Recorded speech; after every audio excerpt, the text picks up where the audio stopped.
The afternoon sun beat down mercilessly on St. Michael's Church as hundreds of mourners filed through its ancient wooden doors. Black umbrellas dotted the churchyard like scattered ravens, and the air hung thick with grief and humidity. Inside, the sanctuary was packed beyond capacity. People stood shoulder to shoulder along the walls, fanning themselves with funeral programs that bore the face of Kwame Obi, a young man of 32, cut down in what everyone believed was a tragic accident.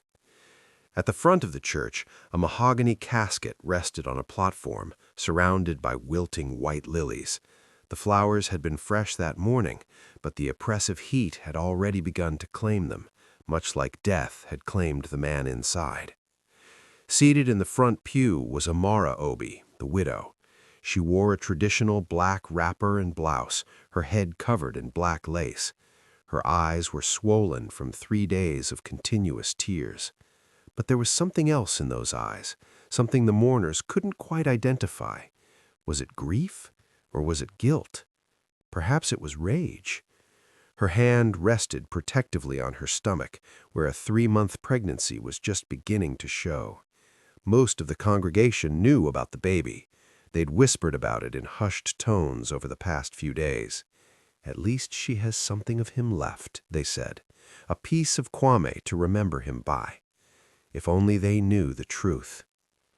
Pastor Elijah stood behind the ornate wooden pulpit, his usually commanding presence somehow diminished. At 53 years old, he'd led this congregation for nearly 2 decades. He was respected, even revered. Parents brought their children to him for blessing. Young couples sought his counsel before marriage. The sick requested his prayers. He was, by all accounts, a pillar of the community. But today, his hands trembled as he gripped the edges of the pulpit. Sweat beaded on his forehead despite the ceiling fans rotating overhead. His prepared eulogy sat before him, typed on crisp white paper, but the words seemed to blur as he looked down at them. He cleared his throat and began to speak. "Brothers and sisters, we are gathered here today in sorrow and in solidarity. We come to remember a life taken too soon, a young man with so much promise, so much potential. Kwame Obi was a dedicated husband, a skilled construction engineer, a faithful member of this church." As Pastor Elijah spoke, Amara's breathing became increasingly rapid. Her chest rose and fell with growing intensity. Her sister, seated beside her, reached over to pat her hand, assuming she was being overcome by grief. But it wasn't grief that was rising in Amara's chest. It was something far more volatile. "And though we may never understand God's plan," Pastor Elijah continued, his voice wavering slightly, "we must trust that Kwame is now in a better place, free from the pains and struggles of this earthly realm." That was when Amara stood up. The movement was so sudden, so violent that her sister gasped. The pew creaked loudly in the otherwise silent church. 300 pairs of eyes turned toward her. Pastor Elijah stopped mid-sentence, his mouth hanging open. For a moment, Amara just stood there, swaying slightly, her breath coming in short gasps. Then her voice cut through the silence like a blade. "You killed him." The words were barely above a whisper, but in the stunned silence of the church they might as well have been shouted. "You killed him," she repeated, louder this time. "You all killed him." Murmurs rippled through the congregation like wind through tall grass. Then Amara raised her arm and pointed directly at Pastor Elijah, her finger shaking with fury. "And this man, this so-called servant of God, this shepherd of souls, this man is the father of my child." If you want to uncover more chilling true crime stories and see justice exposed, subscribe to Crime Vaults as we bring light to the darkest true crime cases and never miss the secrets hidden in plain sight. The church erupted into chaos. Women shrieked, Men shouted. The choir members in the loft above stood in unison, craning their necks to see better. The organ player, an elderly woman named Sister Patience, who had played at this church for 40 years, clutched her chest and slumped forward onto the keys, producing a discordant wail that perfectly matched the pandemonium. Pastor Elijah stumbled backward from the pulpit as if he'd been physically struck. His face, already pale, now turned the color of ash. "Sister Amara," he stammered, his voice barely audible over the din. "You're grieving. You don't know what you're saying. You're in shock." "Don't you dare," Amara screamed, her voice cracking with emotion. "Don't you dare patronize me. Don't you dare act like I'm some hysterical woman who doesn't know her own truth." She grabbed her stomach with both hands, her knuckles white. "My husband knew. He found out about us, about what we did, about this baby, and that is why he's lying in that box.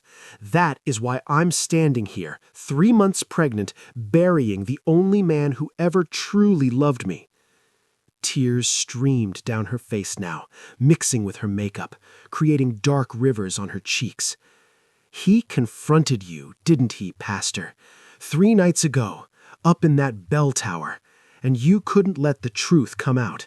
You couldn't let your precious reputation be destroyed, so you pushed him." The accusation hung in the air like smoke from a fired gun. Pastor Elijah's mouth opened and closed, but no words came out. He looked like a man drowning, gasping for air that wouldn't come. Deacon Wilson, the chairman of the church board and one of the wealthiest men in the community, stood from his seat in the second row. At 70 years old, he was accustomed to taking charge in moments of crisis. Now, he said, raising his hands in a calming gesture. "Everyone, please, let us maintain some decorum. This is a house of God. Sister Amara is clearly overcome with grief. Perhaps we should adjourn to—" "I'm not finished," Amara shouted, whirling to face him. "You want to talk about decorum, about maintaining appearances? That's all any of you care about, isn't it? How things look, not how things are." She laughed bitterly, a sound devoid of any humor. "You want to know the truth, the real truth? Fine, let me tell you everything." But before she could continue, a voice from the crowd interrupted her. "Please, Sister Amara, stop." Everyone turned to see who had spoken. It was Florence, the church secretary. At 63 years old, she'd been with St. Michael's Church since before Pastor Elijah had even arrived. She was known for her quiet efficiency, her meticulous record-keeping, and her absolute discretion. In 30 years, no one had ever heard her raise her voice. Until now. Florence stood slowly, her hands clasped tightly in front of her. She wore a simple black dress and sensible shoes. Her gray hair was pulled back in a tight bun. Behind her thick glasses, her eyes were red-rimmed but clear. "Sister Amara," she said again, her voice steady despite the tremor in her hands. "Please, don't say anything more. Not yet. Not like this." Amara stared at her, confusion replacing some of the fury on her face. "Sister Florence, what are you—" "Because," Florence interrupted, her voice growing stronger, "if we're going to speak the truth today, if we're going to lay everything bare before this congregation, then let's make sure we speak the whole truth, not just parts of it, not just the pieces that fit our pain and our anger." She turned to face Pastor Elijah, who was still standing frozen behind the pulpit. "Pastor Elijah," Florence said, "I think you should sit down. This is going to take a while." To understand how everything fell apart, you have to go back 3 days, back to the night Kwame Obi died. It was a Tuesday evening, just after 11 o'clock. Most of the neighborhood surrounding St. Michael's Church was already dark and quiet. The construction workers who made up much of the congregation had to be up before dawn, so they went to bed early. The streetlights cast long shadows across the empty parking lot. But inside the church, lights still burned in the bell tower, Florence had been working late that night, as she often did. The church records were in disarray. They'd recently switched to a new accounting system, and someone needed to input decades' worth of financial data. Florence had volunteered, as she always did when there was tedious work that no one else wanted to do. She'd been about to leave, her purse already on her shoulder, when she heard voices coming from above, from the bell tower. The bell tower was supposed to be locked. It had been for months, ever since Florence had sent her third email to the church board warning them that the wooden railing around the platform was rotting through. "It's a safety hazard," she'd written. "Someone could get seriously hurt." But repairs cost money, and the church board had other priorities. A new sound system, fresh paint for the sanctuary, upgraded lighting for the parking lot. The bell tower could wait. Florence had paused at the bottom of the narrow staircase that led up to the tower, her hand on the doorknob. She recognized one of the voices immediately, Pastor Elijah. The other took her a moment longer, but then she placed it. Kwame. They were arguing. Florence knew she should leave, knew she should give them privacy, but something in the tone of their voices, the anger, the desperation, made her hesitate. And then she heard her own name. "Florence warned you," Kwame's voice echoed down the stairwell. "She sent 3 emails about this railing, but you and those damn deacons were too cheap to fix it, too concerned about your building fund, your expansion plans, your image." "Kwame, please," Pastor Elijah said. "Let's go back downstairs. We can discuss this in my office like civilized people." Civilized? Kwame's laugh was harsh. You want to talk about civilized after what you did, after you slept with my wife? Florence's blood ran cold. Her hand tightened on her purse strap. "I know everything, Pastor," Kwame continued. "Amara confessed it all. The counseling sessions that turned into something else, the late-night phone calls, the hotel room, how you convinced her that I didn't understand her, that I was neglecting her, that you could give her what she needed." "It wasn't like that," Pastor Elijah said, and for the first time, Florence heard something break in his voice. "Kwame, please, you have to believe me. It was one time, and I have regretted it every single day since. I have prayed for forgiveness. You have nothing," Kwame shouted. "You took everything from me. My wife, my marriage, my child. Because that baby she's carrying, that's yours, Pastor. Congratulations, you're going to be a father." Florence sagged against the wall, one hand pressed to her mouth. She'd known Amara was pregnant, the whole church knew, but this... "Tomorrow," Kwame said, his voice dropping to something cold and deadly, "you're going to stand in that pulpit and confess. You're going to tell the entire congregation what you did. You're going to resign, and you're going to face the consequences of your actions like a man, or I swear to God I will destroy you. I will go to every church in this city. I will contact the denominational headquarters. I will make sure everyone knows what kind of snake they've been calling Pastor." There was a long silence. Then Pastor Elijah spoke, his voice barely above a whisper. "I'll do it. Tomorrow. I'll confess everything." Florence almost left then, almost walked away and pretended she'd never heard any of it. But then a third voice spoke, and it changed everything. "Both of you need to stop." Florence froze. She recognized that voice, too. It was Tunde, the church janitor. Tunde had been with the church for about 2 years.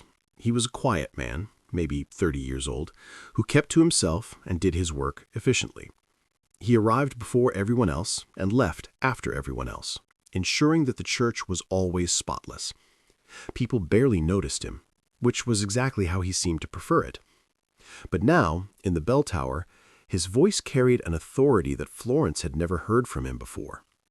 "Tunde?" Kwame said, confusion evident in his tone. "What are you doing here?" "I work here," Tunde replied. "I was cleaning the offices. I heard you two arguing, and I came up because I was afraid someone was going to get hurt." "Well, you can go back to your mops and buckets," Kwame said dismissively. "This doesn't concern you." "Actually," Tunde said, and Florence could hear him take a deep breath, "it does concern me, because Pastor Elijah isn't the father of Amara's baby." The silence that followed was absolute. Florence's heart pounded so hard she was sure they could hear it from the top of the tower. "What did you just say?" Kwame's voice was dangerous now, barely controlled. "I'm the father," Tunde said, "not Pastor Elijah. Me." Florence heard footsteps, rapid movement, and then the sound of someone being shoved against a wall. "You're lying," Kwame shouted. "You're trying to protect him. Amara told me everything. She confessed about the pastor. She lied to you. Or maybe she lied to herself. I don't know. But I'm telling you the truth. Ask her. Ask Amara who she was 4 months ago when you were working that double shift on the Riverside project. Ask her who she talked to when she came to the church crying because she felt so alone. Ask her who listened when she said her husband had become a stranger." "No," Kwame said, but his voice had lost its certainty. "No, she wouldn't. Not with... You're just the janitor. You're nobody." "Exactly. I'm nobody. That's what made it easy for her to talk to me. No judgment, no expectations, just 2 lonely people who made a terrible mistake." Florence heard Kwame make a sound that was half sob, half growl. "Why?" he asked. "Why are you telling me this now?" "Because I couldn't let you destroy an innocent man," Tunde said. "Pastor Elijah has his own sins to answer for. I heard what you said about him and Amara, and if that's true, then shame on him. But he's not the father of that baby. I am. And if you're going to hate someone, hate me. If you're going to expose someone, expose me. But don't make him pay for my mistake." There was another long silence. Then Kwame spoke, his voice barely audible. "She told me it was the pastor.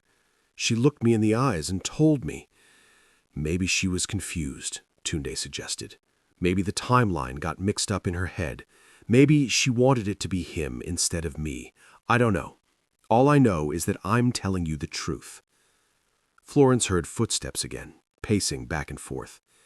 "I don't believe you," Kwame said. "I don't believe any of this. Amara wouldn't lie about something like this. She confessed. She was crying. She was..." He trailed off. "When did she tell you it was the pastor?" Tunde asked. 2 days ago, Kwame said. "She finally admitted it 2 days ago, after I kept asking, kept pushing, kept telling her I knew something was wrong because the baby couldn't be mine. We'd barely touched each other in months." "And when did you last check her phone?" Tunde asked quietly. There was a sharp intake of breath. "She deleted messages," Kwame said. "I saw deleted messages from a number I didn't recognize. When I asked her about it, she said it was the pastor's private number. She said they'd been talking about our marriage problems, and then it became something more." "Did you ask Pastor Elijah about a private number?" Tunde pressed. Kwame's voice wavered. "I was going to, tonight. That's why I called him here, to confront him, to make him admit it before I went to the church board." "Pastor Elijah doesn't have a private number. Everyone in the church calls him on the same number. It's listed in the directory." Florence heard Kwame's breathing become ragged. "But I do have a second phone, a cheap prepaid one I bought when my ex-wife was harassing me, trying to track my calls. I gave the number to Amara when we started talking. I told her to delete the messages to protect both of us." What happened next occurred so quickly that Florence would later struggle to piece together the exact sequence of events. She heard Kwame roar, a sound of pure anguish and rage. She heard bodies colliding, the sound of fists connecting with flesh. She heard Pastor Elijah shouting for them to stop. And then she heard the crack. It was a sickening sound, the sound of old wood finally giving way after months of rot and neglect. The railing that Florence had warned about, the railing that the church board had deemed too expensive to repair, the railing that had been deteriorating for who knew how long. It gave way. Someone screamed. There was a moment of terrible silence, and then the thud. Florence stood paralyzed at the bottom of the stairs, her mind refusing to process what her ears had just heard. Then she heard running footsteps on the stairs, and she pressed herself against the wall as Tunde came flying down, his face white with terror. He nearly ran past her, but then he saw her standing there and skidded to a halt. "Sister Florence," he gasped, "call an ambulance, now! He fell! The railing broke and he fell!" Florence's training took over. She pulled out her cell phone with shaking hands and dialed emergency services. While she spoke to the dispatcher, giving them the church's address and explaining that someone had fallen from a great height, she watched Tunde pace back and forth, his hands in his hair. Pastor Elijah appeared at the top of the stairs, his face visible in the dim light. He looked down at Florence, and even from that distance she could see the shock and horror in his eyes. "Is he—" Pastor Elijah couldn't finish the question. "I don't know," Florence said. "The ambulance is coming." She ended the call and started up the stairs, but Tunde grabbed her arm. "Don't," he said. "There's nothing you can do. Just wait for the paramedics." But Florence pulled away from him and climbed the stairs anyway. She had to see. She had to know.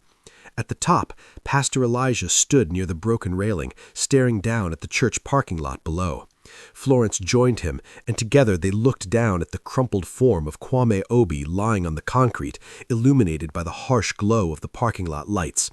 Even from this height, Florence could see that it was bad, very bad. "What happened?" she whispered. Pastor Elijah's voice was hollow. "He came at Tunde. He was furious, screaming, swinging. Tunde tried to back away. I tried to get between them. Kwame shoved me aside and lunged at Tunde again. Tunde stepped back, and Kwame, he grabbed for him, caught his shirt. Tunde twisted away, and Kwame stumbled backward, right into the railing." Pastor Elijah turned to look at Florence, and she saw tears streaming down his face. "It just gave way, like it was made of paper. One second he was there, and the next, gone." In the distance, sirens began to wail. The paramedics arrived within 7 minutes. Florence led them to the parking lot, but she already knew it was too late. She'd seen enough in her 63 years to recognize death when she saw it. The young paramedic who checked for a pulse looked up at his partner and shook his head slowly.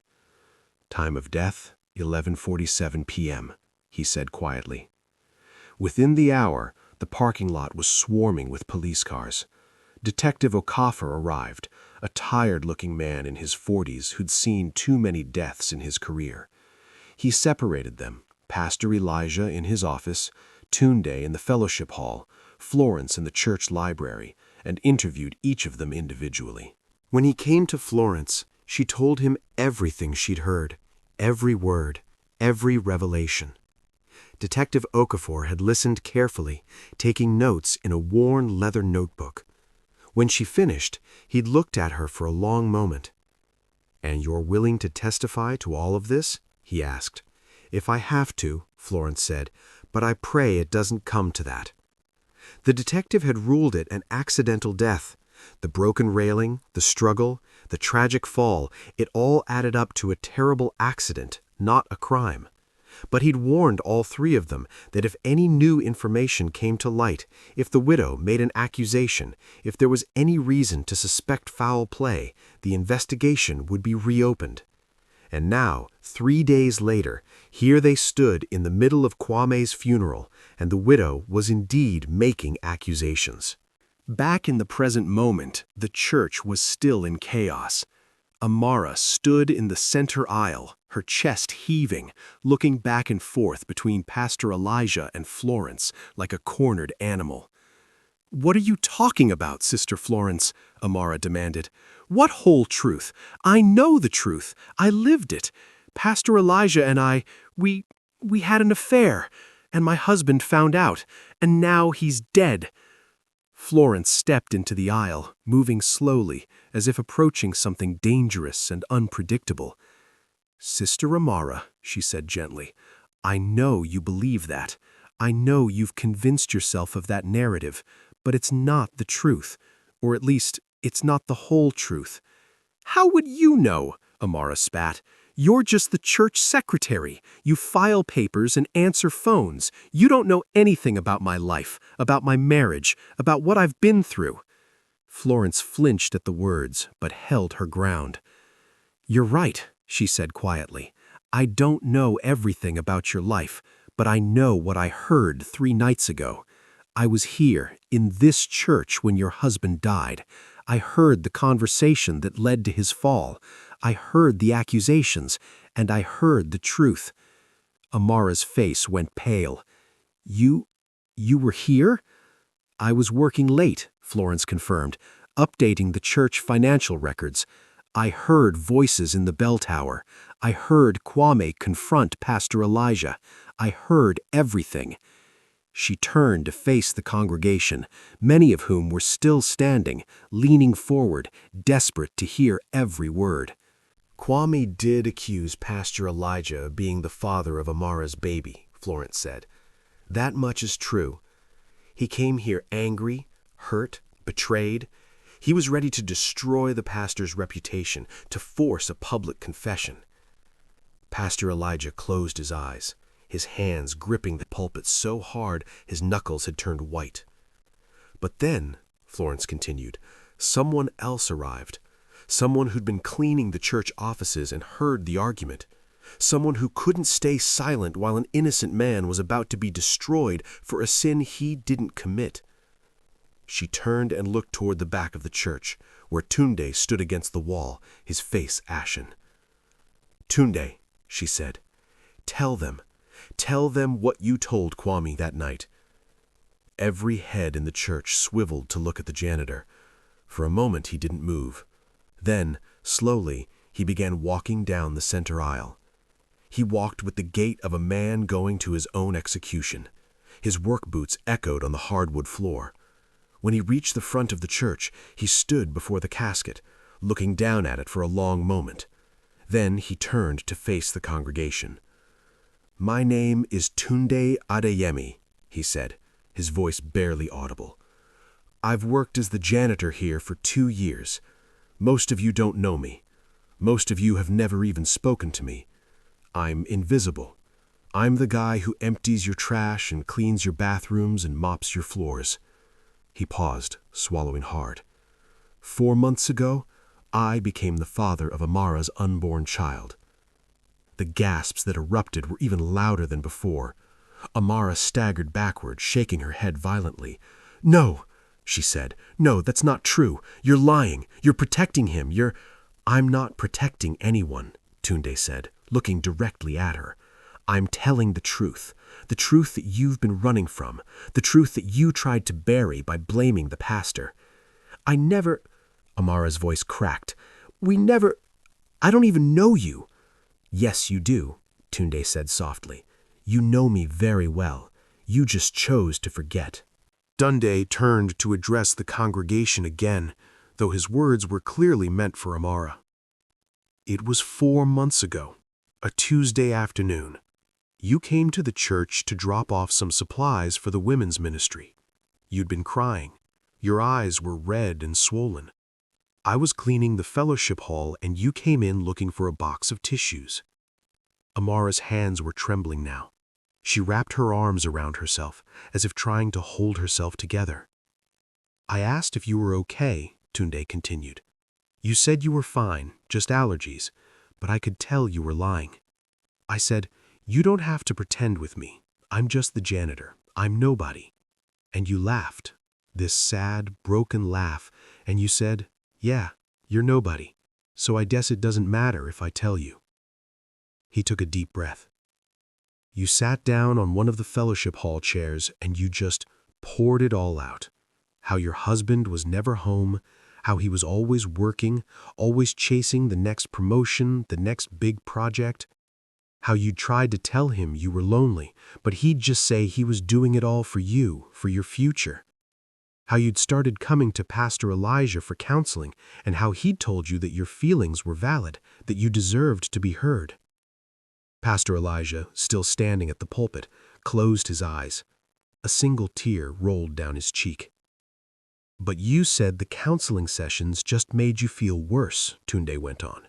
"Because Pastor Elijah, for all his wisdom and training, couldn't really understand what you were going through.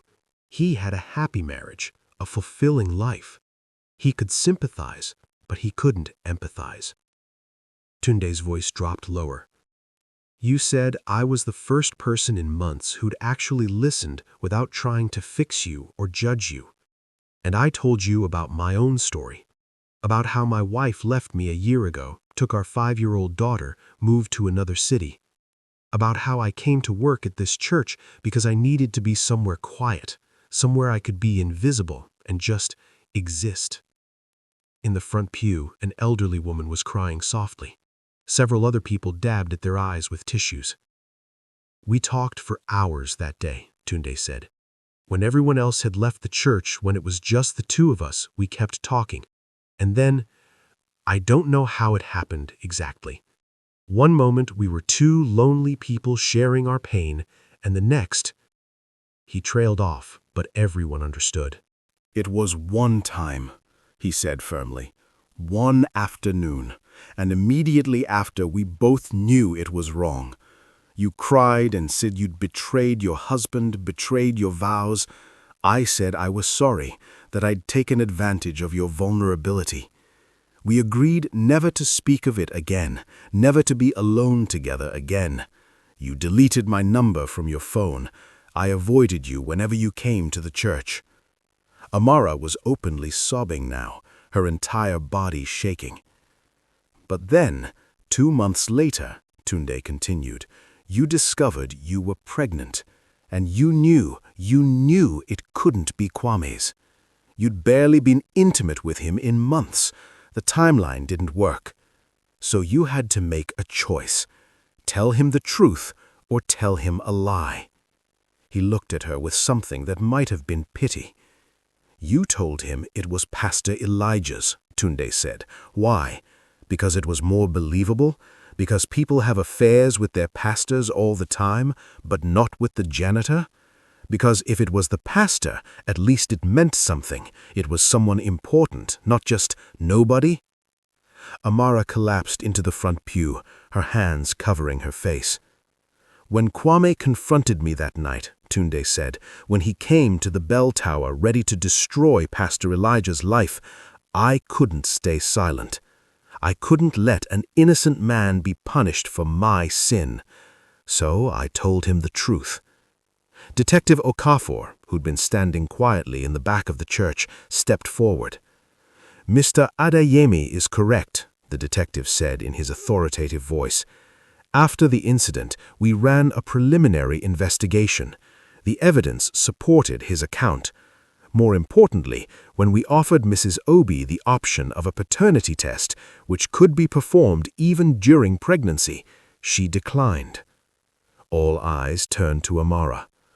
I declined, she whispered, because I already knew. I've always known. I couldn't face it. I couldn't face the truth of what I'd done, who I'd done it with. In the coming weeks and months, this church will face consequences. Legal consequences. Financial consequences. We may lose our building. We may face criminal charges. Our reputation in the community will be damaged, perhaps irreparably. She looked around at the congregation. But maybe that's what we need. Maybe we need to lose everything to remember what actually matters. Not buildings or budgets or reputations, but people, human beings with real struggles and real pain and real needs. She gestured to Kwame's casket. Let this be our lesson. Let Kwame's death not be meaningless. Let it be the catalyst that transforms this church from a place of appearances to a place of authenticity, from a place that hides truth to a place that speaks it, no matter how painful. She bowed her head. Let us pray. 6 months later, Amara gave birth to a healthy baby girl. She named her Imani, a Swahili name meaning faith, because despite everything, despite the lies and betrayals and tragedy, Amara chose to believe that redemption was still possible. The paternity test confirmed what everyone already knew. Tunde was the father. He kept his word, providing child support and visiting regularly, though he and Amara maintained a cordial but distant relationship. Tunde was charged with involuntary manslaughter, but received a suspended sentence after the prosecutor acknowledged the complex circumstances of the case.